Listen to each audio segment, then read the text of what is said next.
What's happening, Soul Tribe? Antojai here. So, one of the things that I have been channeling lately that I feel like just a lot of people got to hear on the perpetual, okay? It doesn't matter what dimensional platform you're in. I've noticed that there's a lot of people that struggle with this same issue like all the time. And it's really like holding other people accountable for your story, which is one of the most ridiculous things that I personally have had to learn how to overcome.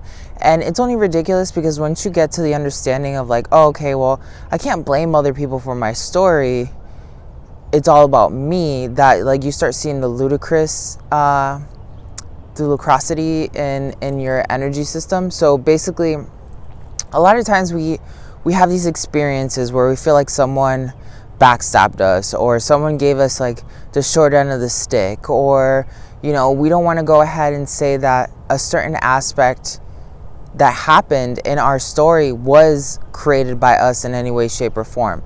Now, sometimes the illusion of something happening to you can persuade your perception of reality into believing that something was negative, someone is negative, something is, against your own well-being. And one of the things that I had to learn how to do was, okay, well, if, let's say a friend of mine, did something negative, or what seems to be negative and shady, or, backstabbing in a way, what about that person? Even though, I may feel like, ugh, I can't stand you, why would you do that? What about this person actually resonates with me? Or what about this person gets highlighted that I don't actually like? So the instance that someone does something to me, I stop and I catch myself and I'm like, okay, well, what is it about this person that is triggering me, right? And sometimes when you do that, like, it's hard to accept like a truth, okay? Like maybe, for me, for instance, I've gone to business school and I was really good at it in a different version of myself, right?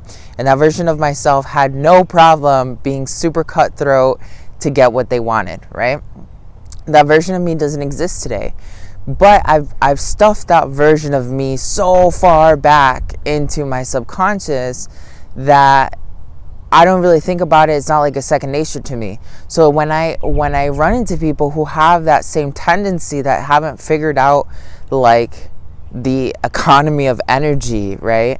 And they see like everything is a competition and everything is finite, and like the only way you can get to the next step is by crushing other people. Once I've run into someone like that, I naturally have this propensity to just be like, ugh, like I just can't stand you, like, ugh, just get away from me. Because I subconsciously, I know what's inside of that person and what they're capable of, right?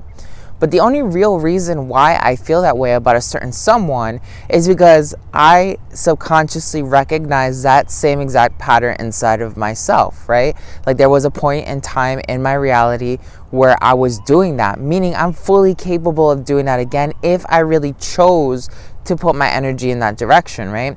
So like the moment I see someone, I'm like, and I doesn't even matter if it has to do with business. Like maybe they just have a personality that's really hard to swallow.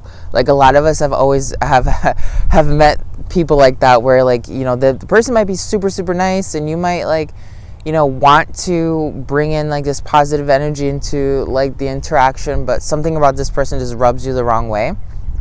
That's very, very normal. And that happens to a lot of people. The trick here is for you to understand that when you are going through these experiences of recognizing, hey, something about someone bothers me, something about someone doesn't trigger me correctly, what is it about that person that makes me feel this way? Doesn't really matter whether or not I feel like I have a justification. I always come down to that conclusion of like, oh, something about them resonates inside of me. What is that? And it's okay to say like, hey, I have this X quality about myself that isn't so flattering, because you are a being of light and dark, okay?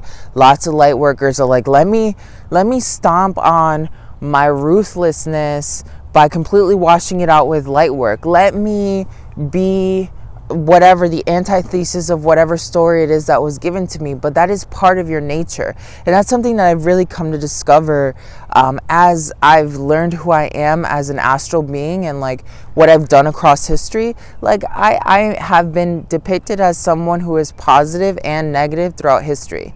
And I acknowledge that. Like, what else can I do? It's part of my nature, right? Similarly, like, understanding your greatest weakness is probably going to be one of the biggest things that you can do for yourself as well.